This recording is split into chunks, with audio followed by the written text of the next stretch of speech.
raw fall guy ang hawak na suspect ng pulisya kaugnay sa pagpatay sa isang Australiano at 2 Pilipino sa hotel sa Tagaytay. Giit yan ng alkalde ng lungsod, lalo pa nga raw tumibay ang ebidensya laban sa suspect matapos makita sa kanya ang ilang gamit ng biktimang banyaga tulad ng sapatos at relo. Nakatutok si Mariz Umali. Exclusive.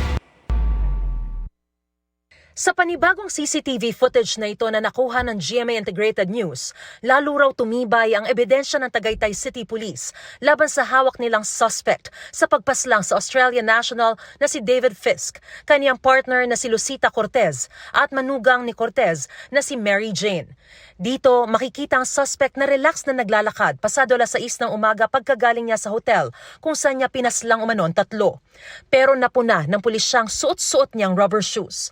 Katulad umano yan ng sapatos na suot ng biktimang si David Fisk sa litratong ito habang namamasyal siya sa People's Park bago siya pinatay. Yung rubber shoes na suot niya ay same na rubber shoes na suot noong ating biktima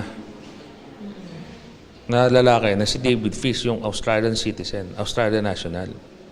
Sa isa pang CCTV footage, makikita naman ang suspect sa kanyang pinagtatrabahuhan isang araw matapos mangyari ang krimen na inaayos-ayos pang suot na silver na relo.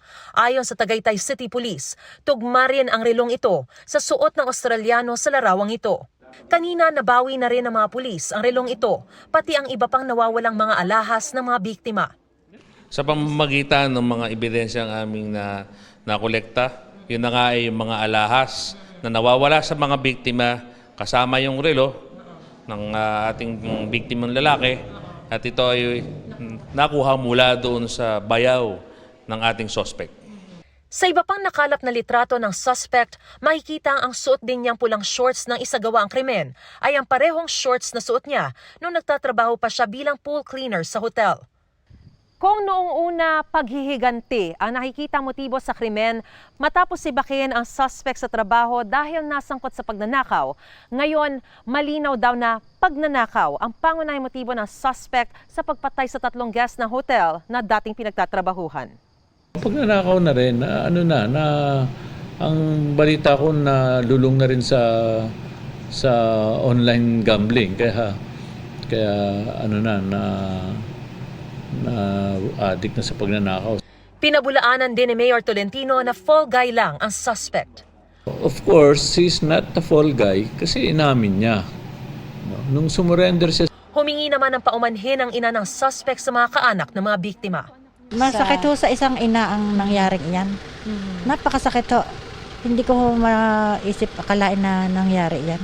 Ipagdadasal ko na lang ho ang nangyari. Ipagpapadyos ko na lang.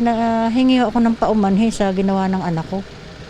Mula rito sa Tagaytay City, para sa GMA Integrated News, Mariz Umali, nakatutok, 24 oras.